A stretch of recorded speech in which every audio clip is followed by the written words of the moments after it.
So, good evening, everybody.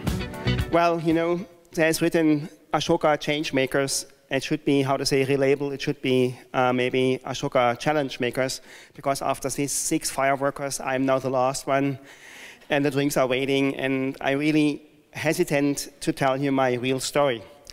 Well, however, but maybe it's a good moment to tell you the real story about Ashoka. And maybe you have heard about the Indian emperor 300 BC who set up the first social system. You might have heard about the real, let's say, the linguistic roots from Sanskrit, absence of sorrow. You may have heard about the tree where Buddha was enlightened.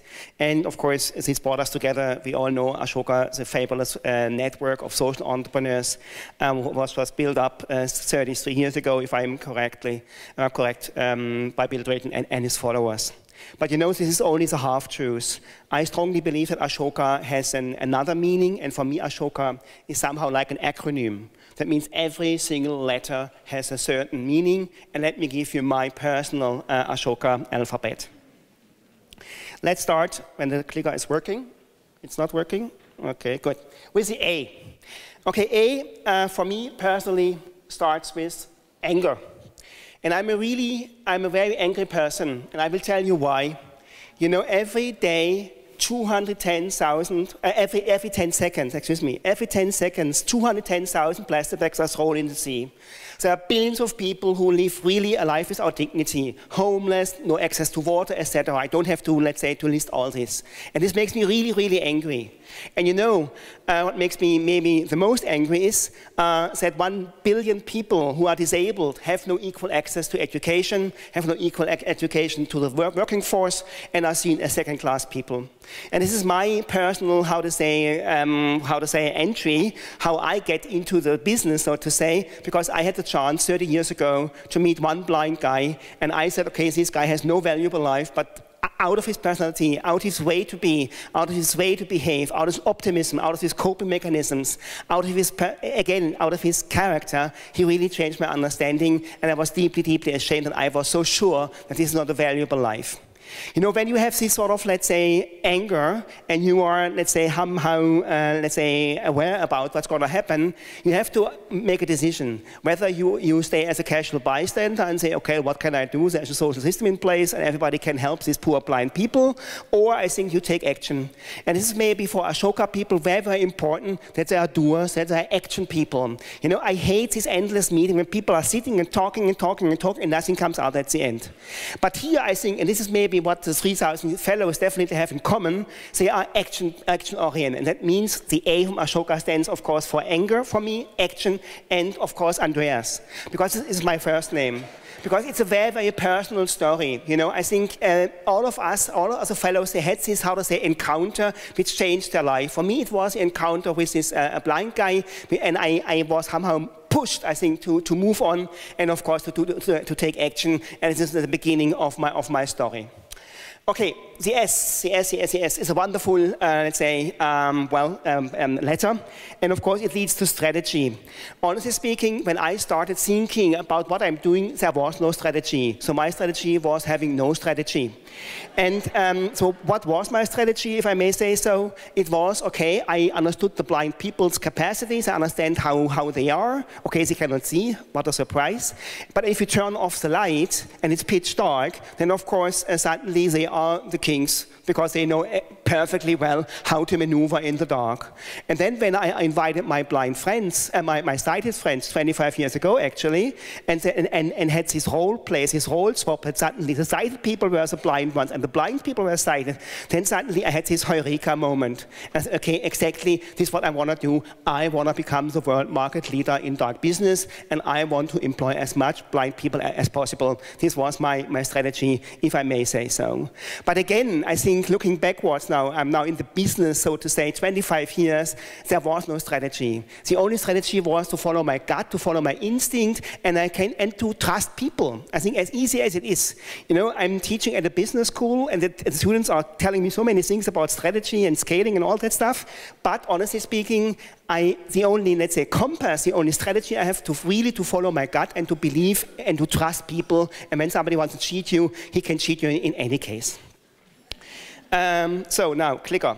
Yeah, it's a wonderful moment because, you know, now I'm 25 years in the dark business. Dark in the Dark is somehow a well-recommended, well-known social enterprise. We are active in 38 countries, reached millions of people every year, around 700,000 people, employed thousands of blind people, have hundreds of copycats. So you can say, wow, what a guy, built up this empire with, from nothing.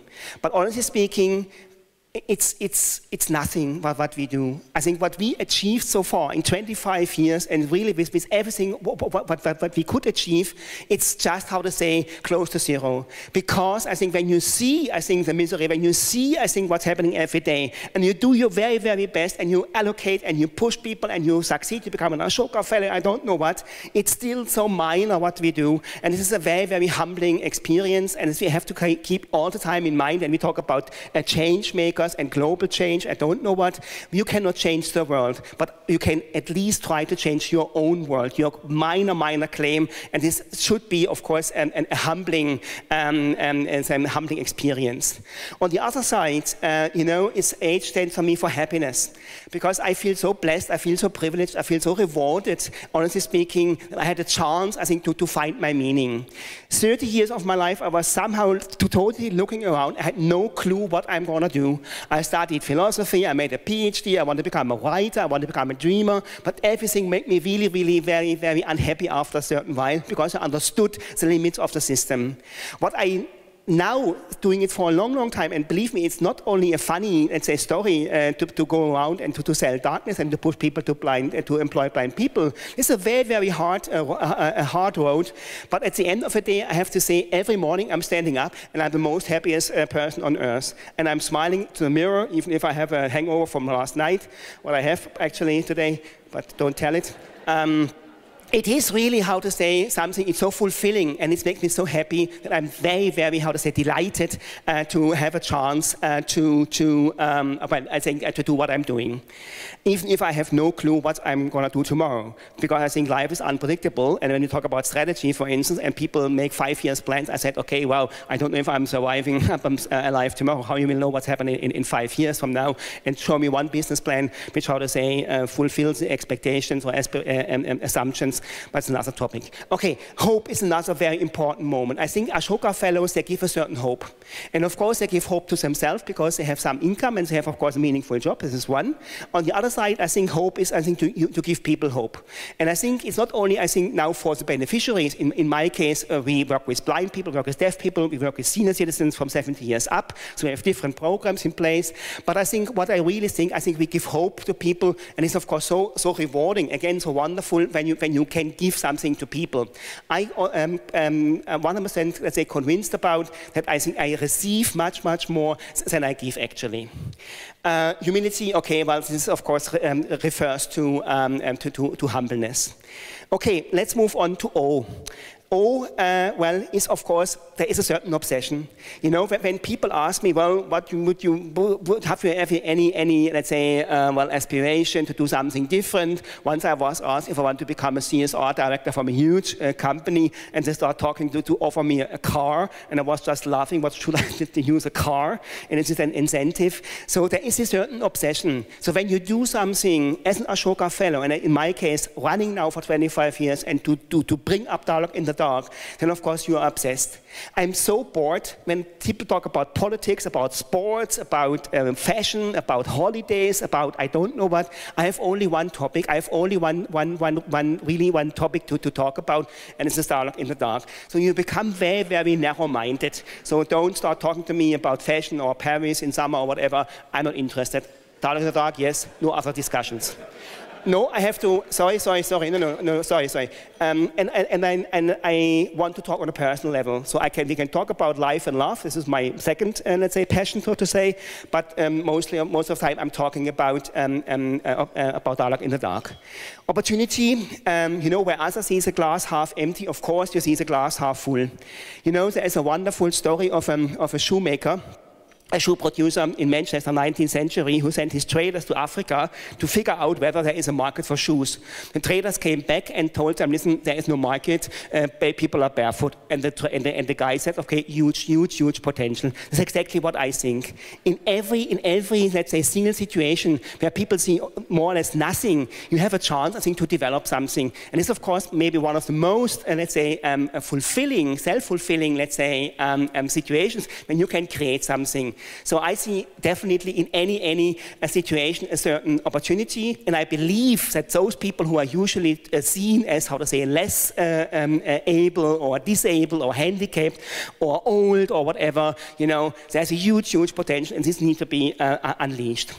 The third O is a very private one. It's Anna, it's the name of my wife.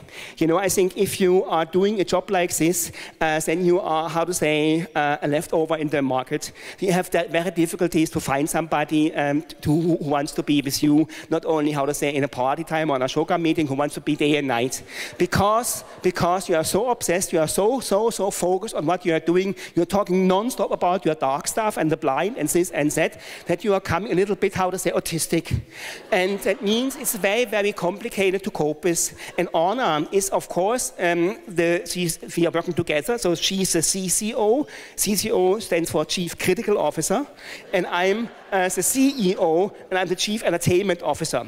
That means when I'm flying too high, she cuts my wings, and if I'm, how to say, more or less despaired and have no clue what I'm going to do next week, then she's really, how to say, pushing me. So Anna, thank you so much. And I think really,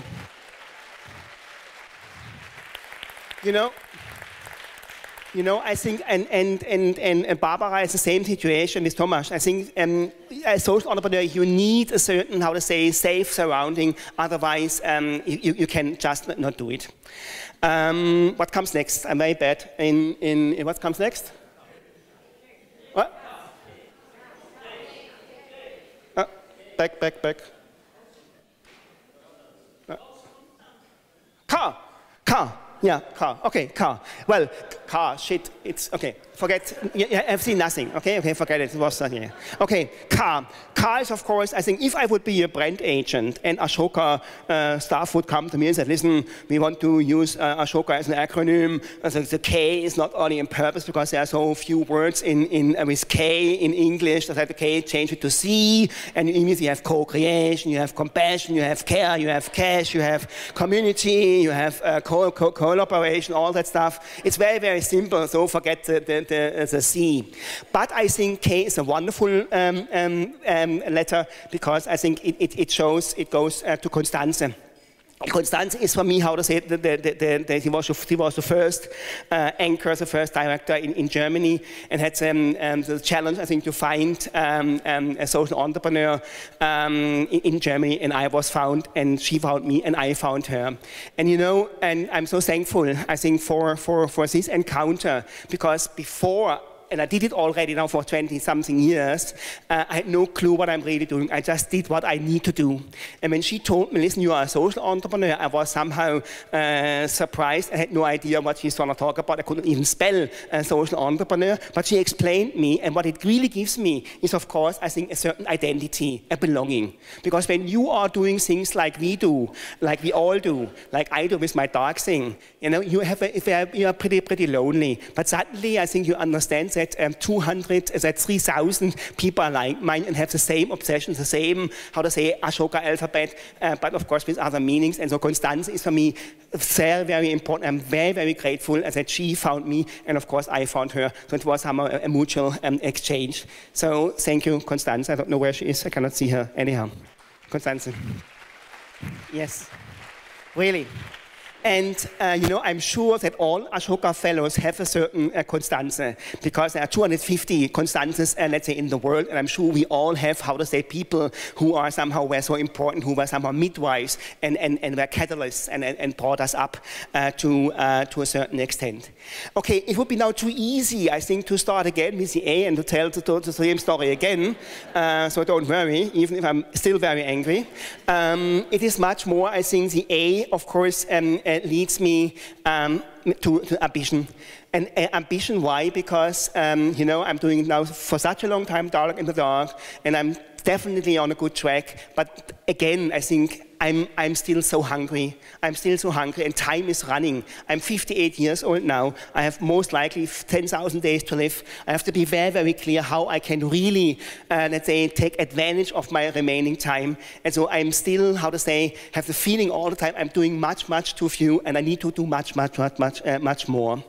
On the other side, of course, is Andreas, but I think it's easy because by coincidence or by destiny or whatever, I think Ashoka starts with Andreas. Great. But I think there are, you can say B Shoka or C Shoka or D Shoka or whatever, M Shoka, it doesn't matter. I'm sure that everybody has a certain, let's say, meaning and a certain, let's say, connection to one of the Ashoka letters. And what is the beauty with the last A, you have a very, very easy exit. You can say adios, adieu, auf Wiedersehen. Thank you.